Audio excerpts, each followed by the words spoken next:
Hello friends, how are you all? Let us start with our next topic. In the previous lecture, we have already covered about about the public expenditure and the classification of public expenditure. Today we will see the reasons for growth in public expenditure. There are some reasons given here. Let us see that. The very first is increase in the activities of the government. As mentioned earlier, the modern government performs many functions for the social and economic development of the country. See, already we have seen that in the modern government concept, government has to perform obligatory as well as other functions also, and the main aim is to social and economic development of the country. This is the main aim of this modern government, and these functions include spread of education, public health, public works, public recreation, social welfare scheme, etc. And for this purpose there must be a funds required, and that is known as the expenditure, or we can say that is why the expenditure has been increased by the government. Okay, so what is given here, it is observed that new functions are continuously being undertaken and old functions are being performed more efficiently on a large scale by the government. This leads to an increase in the public expenditure. Now, the second one is rapid increase in population.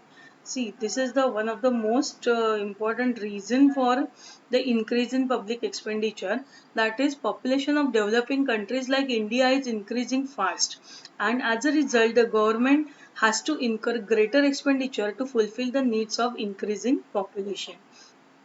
जितना ज़्यादा population बढ़ेगा उतना ज़्यादा government का expenditure भी बढ़ेगा. The third one is growing urbanization.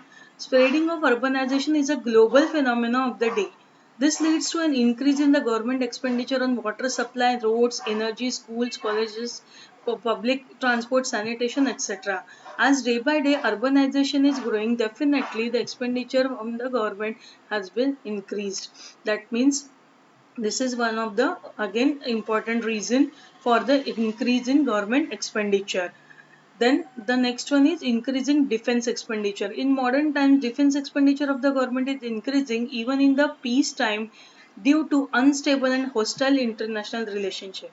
See, each and every country, as and in the previous lecture I already said that no one, not a single country wants the war to happen, but still some or we can say some things happen that, or we can say some uh, incidents happen that are not too much good for the country, and that's why defense expenditure is increasing to protect our country from this unstable and hostile international relationship.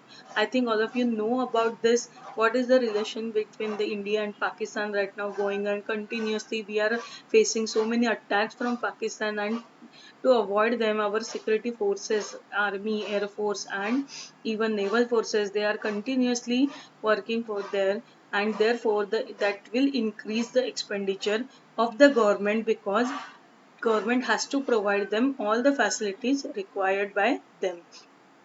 Then the next one is spread of democracy. Majority of the countries in the world are democratic in nature. See, democracy, जहाँ पे democracy है वहाँ पे elections है, and that's why after a particular period the elections has to be taken so that the people will elect their representative who will work for them, and this will again increase the expenditure of the government. Then the next one is inflation. Just like a private individual, the government has to buy goods and services from the market for the spread of economic and social development. And normally the prices show rising trend. Due to this, the government has to incur increasing cost.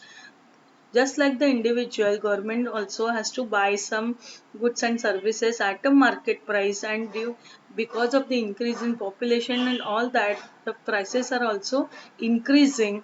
And actually we can say that the money value or value of money does not it is going decreasing, but in the sense inflation, all of you know about the inflation, that money value is decreasing, only the volume of money is increasing, and therefore inflation arises, and due to that inflation the prices of the goods will show a rising trend, and therefore this will leads to the expenditure of the government or increase in the expenditure of the government.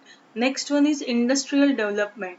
Industrial development, this is also an important one, because जितनी ज़्यादा industries बढ़ेंगे उतनी ज़्यादा employment opportunities मिलेंगे, and industrial development is necessary because production, employment and overall growth in the economy. Due to increase in the industry, there is a increase in production, employment and overall growth, and that's why again the expenditure of the government will increase. Okay. Now the last one is disaster management. Many natural and man-made calamities like earthquake, flood, cyclone, social unrest are occurring more frequently. See, these disasters, this is beyond the control of the man, and therefore because of the disasters that will happen or natural calamities, expenditure of the government always increases. Okay, these are some of the reasons of the growth of the public expenditure of the government. Now, next one is public revenue. Revenue means the aggregate collection of income with the government through various sources. This is one of the important concept, that revenue, government को पैसा कहाँ से मिलेगा. The main sources of public revenue are as follows, that is taxes and non-tax revenue. See the taxes. Taxes. What is mean by taxes? The definition is given here. According to Professor Tossing, the essence of a tax, as distinguished from other charges by the government, is the absence of direct quid pro quo between the taxpayer and the public authority. See, what this definition says, that it is one of the different thing from the other charges of the government. That means directly government जो taxes charge करती है, directly the income will come to the government only. Okay, उनके पास directly वो चला जाएगा. According to professor Seligman, a tax is a compulsory contribution from the person to the government without reference to special benefits conferred. Just now I said that it is go directly to the government, and therefore it is a compulsory contribution. That means for most of the time, all of you know about that.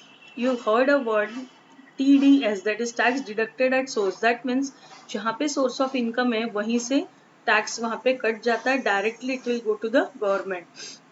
What are the characteristics of the tax? Let us go through it. It is a compulsory contribution to the government, and every citizen of the country is legally bound to pay the tax imposed upon him. That means again it is a compulsory contribution.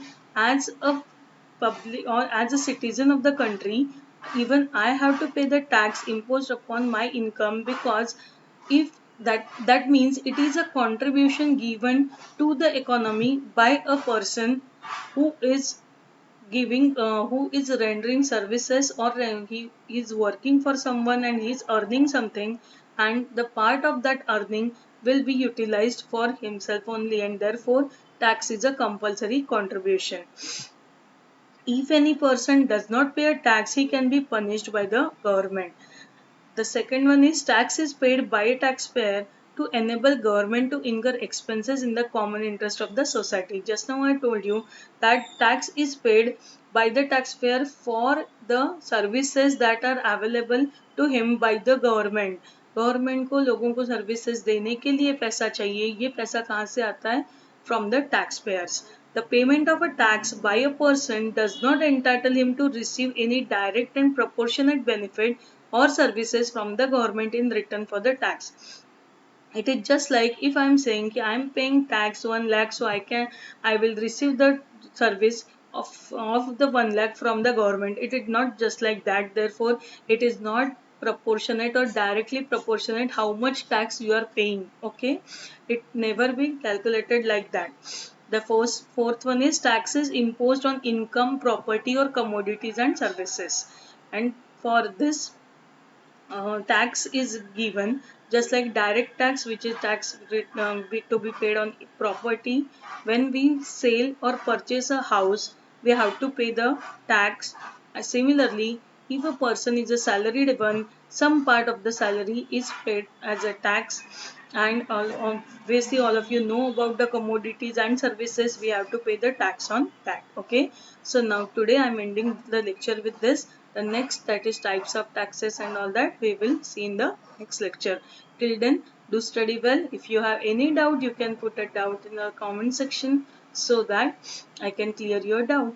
Till then, do stay home, stay safe, and please like and subscribe my channel. Okay, bye.